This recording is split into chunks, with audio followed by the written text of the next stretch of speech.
Hi, I'm Dorothy Guerra, your host of Get Loud About Your Life. This week, we are going to be talking to Danny Singh from Better Living Wellness Clinic and Health Store. We're going to discuss the benefit of vitamins, supplements, water, and holistic practitioners. The reason I find this really important is because we're saturated in a world of pharmaceuticals and wellness classes and gyms and grocery store branding of supplements. It's everywhere. What are the vitamins that you need to take? What are the supplements that you need? I want to narrow this down as much as we can to filter out all the chaos that we've got going on in advertising and magazines and the internet and get straight to the point of what will make you feeling good and get you loud about your life.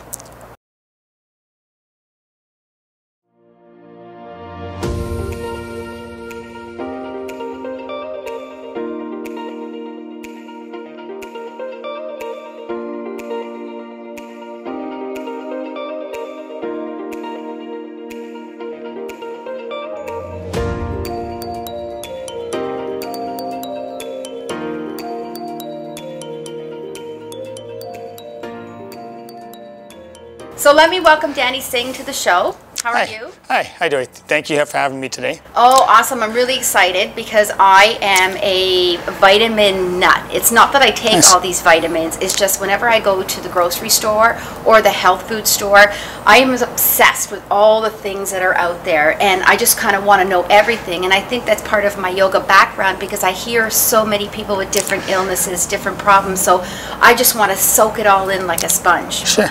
So why don't you tell me how you came into this industry as a career? All right, well, my story goes back to about, 2004 when I graduated from school. I grew up in Edmonton, studied computer engineering. Probably the most 5 stressful years of my life.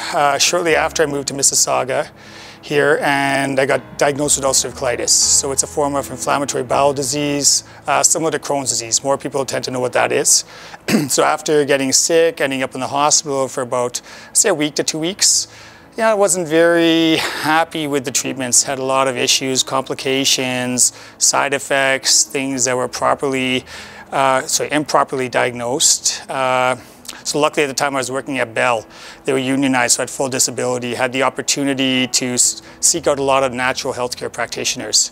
So what I found was seeing traditional Chinese medicine doctors, Ayurvedic, homeopathic, naturopathic, changing my diet, lifestyle supplements, that really helped. So that led me to actually quitting my job and switching over to the natural health industry. I was fortunate my parents helped me out buying an existing health food store. And over the years, it's been over 14 years now, we actually transformed it into more of a natural health clinic. Wow.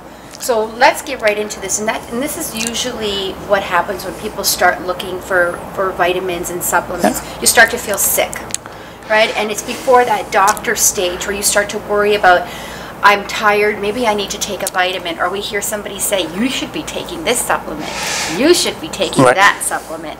And, I want to ask you right from the get-go, if I had to take 3 vitamins or 1 really important vitamin, what is your take on that? I think for most people, the most common issues we have, stress, toxicity, just lack of nutrients from the diet, not feeling well, feeling tired in the morning is a big issue. People having a hard time getting through the day. So ideally, we always try to treat the individual. If there's more serious health issues, then we always want to delve into that. But for a generally healthy person, I would say a good multivitamin mineral, fill in the gaps, nutrients you might not be getting from your diet. Standard North American diet, we're lacking a lot of nutrients. If you're eating processed, packaged foods, right? Not whole foods. Secondly, essential fatty acids, meaning our body can't produce them. So omega-3s especially, brain health, heart health, vision health, they're crucial, especially if you're not eating enough fish. And thirdly, possibly probiotics for a digestive system. A lot of people are having a hard time with their digestive issues, maybe whether it's heartburn, reflux, bloating, gas, constipation. So those are probably the 3 most common things we would sell to a person, whether considered healthy or generally unhealthy. Wow, when you just brought this up, there's like a million questions going through my head now. I don't even know how I'm going to do this in 20 minutes. Let's look at omega-3s since you brought them up. Yeah. Omega-3, omega-6, omega-9. Do we need to take them individually? Do we need only one? Can we take one pill that does all three? So omega-9s are considered non-essential. Body can produce them. Omega-6, we say, again, standard American diet, North American diet, we're getting too many, and they're inflammatory in excess. So these come in all kinds of grains, dairy products, meats. The problem is a lot of them are low quality. So the average person needs excess omega-3 from their diet. The issue with eating too much fish is toxins, PCBs, dioxins, heavy metals. As we know, the oceans aren't clean. So that's where we look at omega-3 supplements. How much to take would vary on the individual. We have therapeutic dosages. There's two fats, EPA, DHA. So if somebody has mild to moderate anxiety, depression, inflammation, we'd look at a high EPA. High DHA would be more so for cognitive function and vision. But more or less, everybody should be taking it. So you're saying if we're going to pick one, we need to take omega-3? Omega-3, definitely. Yeah, the high DHA for pregnancy, young kids, crucial. You don't want to take a chance. There's a high incidence of childhood disorders now, ADHD, autism. So to prevent that, reduce the likelihood, taking a high DHA fish oil supplement during pregnancy and at a young age for the children. Wow. And let's talk probiotics here for a second too. This is another one. I think that probiotics are really saturating our market. Yeah. Pill form, liquid form, in the fridge, on the shelf. You know, should it be cold? Can it be on the shelf? Is it okay for me to get it at one of those generic low quality grocery stores, or do I need a high-end probiotic that sits cold in, you know, a very expensive health food store? For the most part, I think you get what you pay for. To be honest, yeah, they can get expensive. I mean, we sell ones up to 500 billion bacteria. Sounds like a lot, but they say there's more bacteria than cells in our body. So some people with inflammatory bowel disease are taking trillions a day. So it all really depends on the individual, but yes, refrigerated is best. Liquids, you're going to find you're going to pay more. They're not always stable. You're adding things, right? Preservatives. Powders, capsules are ideal. Powder would be more cost effective. You don't need to put it in the capsule. But three things we look at. One is the quantity, so how many billion. Second thing is the number of strains. Different strains colonize different parts of the digestive tract and different functions. Some of them small intestine, some large intestine, some are what we call transient. They colonize for a short while and then they just leave the body, but they serve a function. So how do we know which one to take? Like, how do I know I need a probiotic? I have a stomach ache, I'm not processing dairy or cheese, lactose. So that's where we say difference between going into a health food store or going into a grocery store or pharmacy. Our staff are trained. They're all licensed healthcare practitioners. You know, we have plenty of years experience. We all have over 10 years experience minimum. You're not asking a couple of questions to guide you towards different options, different price ranges, different quantities. We have a whole fridge full of probiotics. Oh, that's awesome. And now let's look at multivitamin, because everybody takes a multivitamin, or at least they try. I think I've got 5 or 6 different bottles on my counter in the bathroom because I can't get into the habit of being consistent. Oh, and then I see another beautiful bottle at the grocery store. I'm like, oh, that looks really pretty. I'm going to buy that one too. Right? I'm mostly buying my vitamins on how pretty the label is. So if we look at multivitamins, over 40, senior, active, athletic, there are like so many. Which one should I take? There is something to being gender, age specific, and according to your lifestyle, definitely. Is it necessary? Not always. So again, multivitamins are kind of, you know, a little bit of everything. Sometimes you need therapeutic dosages of individual nutrients. So that's again where we try to individualize things. But for multi, you'll find that, for example, women need more iron during their menstruating years. Once you hit a certain age, 50 plus, less iron. Men need more zinc, prostate supportive nutrients as they get older. That'd be the most obvious. So you would support these, you would support the multivitamins that are gender or age specific? Age specific, yeah, and gender to some extent. Like most men do not need iron. I'd be the exception. With my history with ulcerative colitis, I was low in iron. Most men, unless they're losing blood somehow, are they're like some type of, you know, athlete, they're running triathletes or something, they wouldn't need iron. Right. Whereas women generally will. So there is a different gender, age. The active ones would add adaptogenic herbs, sometimes things like rhodiola, ginseng, maca, to help tolerate stress better, to help with energy. I want to talk about that too now that you brought that up. Rhodiola is something that I also was taking, you know, off and on. It's one of the things I buy. I got probably one of everything that a health food store has, but rhodiola, maca, matcha, the green tea, there's another one too that you use for ashwagandha. Energy. Yeah. How do you feel taking those things every day as opposed to a Starbucks coffee? 100% better for you. So coffee, I'll start with coffee. Again, coffee can be healthy. I mean, if you have organic whole beans, grind it fresh, and you know, consume it right away, yeah, there's benefits. It's an antioxidant. They say it can prevent dementia, great for your liver health, colon health. Not to hate on Starbucks, Tim Hortons and these guys, but yeah, I don't believe it's healthy. Right. So the problem is when one a day, sure. When you start drinking multiple cups a day, you start depleting your adrenals. Now you're using it as a stimulant. And your adrenal glands can atrophy, they can't produce your hormones, adrenaline, epinephrine adequately, and you run into trouble. Right. Because all of a sudden you can't function without it. You just feel normal with it. So how long would I have to be taking something like rhodiola or maca, for example, in order, is it something I could take every day and not be consistent and feel these benefits a half an hour later like I have coffee? Most people will. Some people, it can take a little long, but generally, yeah, you should feel a difference fairly quick. I remember even we used my mom as an example. She said she'd be tired and, you know, can't get up, cook clean and stuff. She'd take a rhodiola and she's like, I got the energy. Rhodiola, B vitamins, right? B vitamins, B6, 12, complex, break those down. So B vitamins, they all have their individual benefits. B complex has all the B vitamins. So the most common, B6, we would use for mood, B12 for mental function, energy, B5 for your adrenals. They're the most common ones we'd sell on their own. So again, therapeutic dosages. This is usually determined in our clinic if somebody's deficient or they're experiencing certain symptoms. If I had to pick one? I would probably say a B complex, but then that 1A would be a B complex, 1B would be taking B12 separately. The reason humans don't produce a specific enzyme to absorb B12 through the digestive tract. So it needs to be taken either intramuscularly, people get injections, or you take it sublingually under the tongue. That's right, in most diets, there are some diets out there that are heavy in B12 for weight loss. Yeah, I think it was Bernstein or somebody that used to, yeah, it can,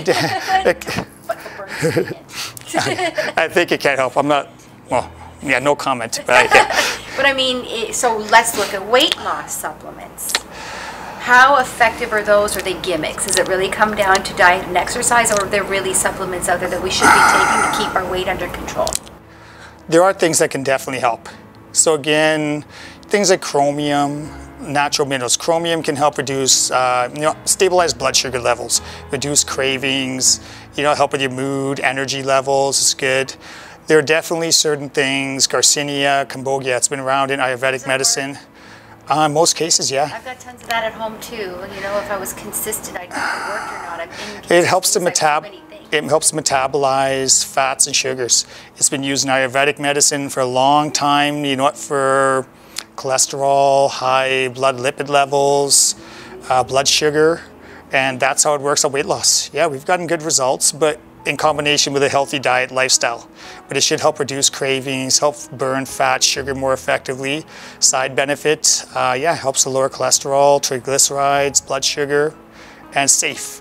It's a small mango-like fruit. It's native to Indonesia, India. There's a certain doctor on TV that made it popular. I mean, there's a huge issue with obesity in the US, but prior to that, it was always used more for, especially in India or Indian population, there's a high instance of heart disease, higher than any other. So we always used it for that. But it does also help with heart disease happens when you got the excess belly fat. Right. There's a direct correlation. So yeah, using it, definitely safe, no contraindications, known with any drugs, pre-existing health conditions. So awesome. Now, what about looking youthful? Wrinkles, anti-aging supplements. What would you recommend? Because that's a whole other show. Creams on the market, facial cleansers, But what about supplements to help your skin look younger? Looking from the inside out, definitely hydration is important. Water is one of the big things. Yeah, so water is one of the big things, hydrating the cells. Essential fatty acids. We talked about omega-3, omega-6, EPA, DHA, GLA from omega-6, things like borage oil. Collagen production is going to decline with age regardless. Things like bone broth, that's a natural way to do it, drinking it daily. Bone broth, just bone boiling broth. Bones. Yeah, boiling Chicken bones. Beef bones, pork bones, which ones? Probably not pork, but chicken, yeah, chicken or beef, yeah. Chicken's what we use, yeah, you boil it, you drink the broth from that, it's a good source of collagen, gelatin, stuff, right? Otherwise, does the collagen or fish bones. Because I have a powder that I take, Collagen Plus, put it in my water. Does it? I'd be wary of us buying things online. There's unfortunately people out there selling things that probably aren't what they say they are. That's what I've heard. Go into a reputable store where people know what they're talking about, somewhere you trust, right? But marine collagen from fish, that's the one that specifically works on wrinkles. Marine collagen, and that's a supplement. Yeah. Marine from fish is more specifically for the skin, for wrinkles.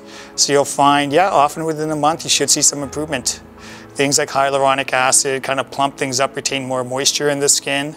Wow, excellent. Now let's talk hydration. That's another big, whole other topic. Water. Sure. Distilled, pure spring water, bottled water, tap water, coconut water, electrolyte water.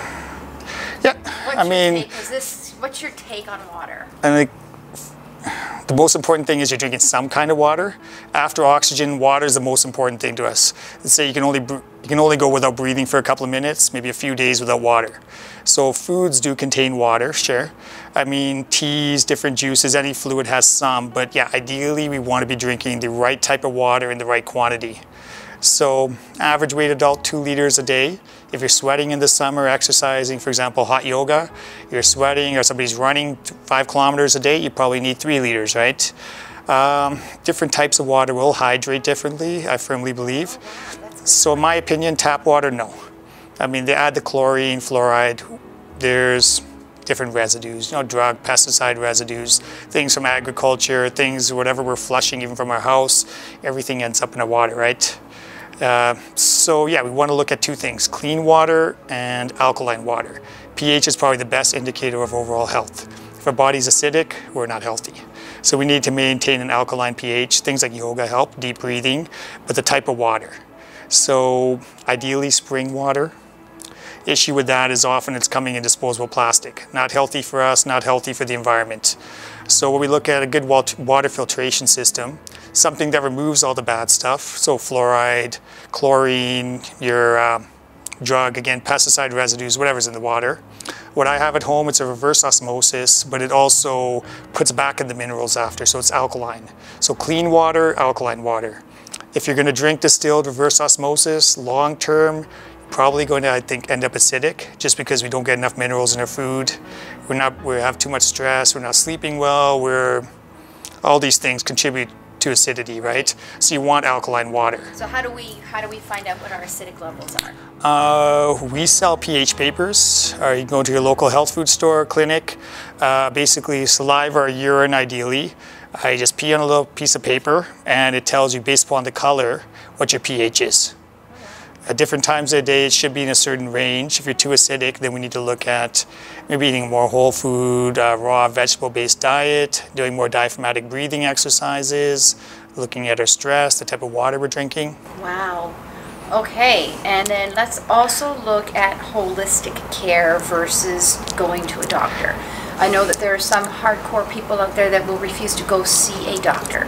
And, they're really raw natural medicine. And, there's a lot of people with cancer or, terminal diseases that turn to naturopathic medicine and sort of ditch the whole pharmaceutical way of curing disease.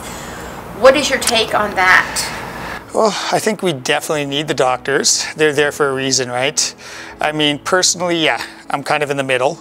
I wouldn't say as a last resort. I mean, yeah, if I was to get in a car accident and get injured, yeah, I'm going to the hospital, right? I can't go back in my clinic, stitch myself up, right? Yeah. If that makes sense. Yeah. But yeah, again, you know what, if somebody is suffering from a chronic illness, yeah, I would say try to exhaust all possibilities within reason prior to looking at pharmaceutical drugs. Again, If you're in an emergency situation, definitely your blood pressure is 180 over 100, go to the hospital. Right? You get in an accident, you're going to the hospital. They do amazing things with surgeries. The medications can save lives, definitely. Now, if somebody's obese, their blood sugar is high, and their arthritis is horrible, yeah, let's look at diet. Let's look at what we can do with supplementation, right? The onus is taking responsibility for your health. Right. Unfortunately, when you go into a walk-in clinic, emergency, they're going to tell you, take these pills, go home, you're fine a lot of the time. And just take them. And that's taking the responsibility off of you, the fact that we got ourselves into this situation.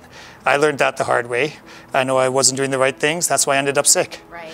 They didn't tell me that. They told me, do whatever you want, just take your drugs. Take your drugs. And Right. that's a good way for me to sort of close our show before you join me for downward dog pose. A lot of the times, getting loud about your life means you got to feel good and you got to feel healthy. If we don't feel healthy or something in our body doesn't feel right, we go into a panic treatment mode where we go into medications to fix something that's already broken. I think supplements and vitamins and naturopathic medicine is a way for you to live your life preventing disease and preventing illness and just being awake to the kind of things that your body needs or that you might need in order to feel really good.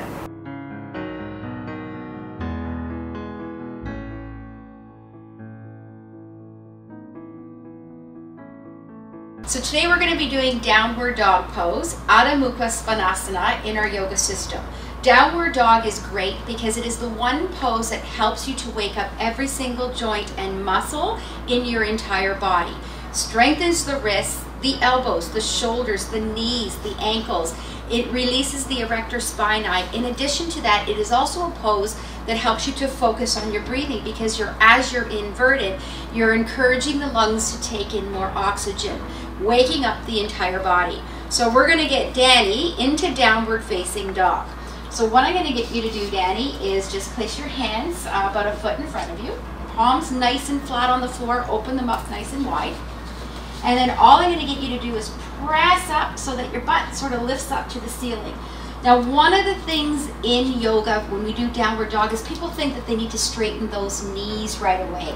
You don't need to do that because all the work is coming from the spine. So I'm going to get you to do is just bend your knees slightly into your chest and give your arms a push back a little further. So you're actually pushing back this way. And now bend your knees into your chest a little bit more. And in. So as he softens his hamstrings, then he can push back a little bit further. Now start to release your heels a little bit.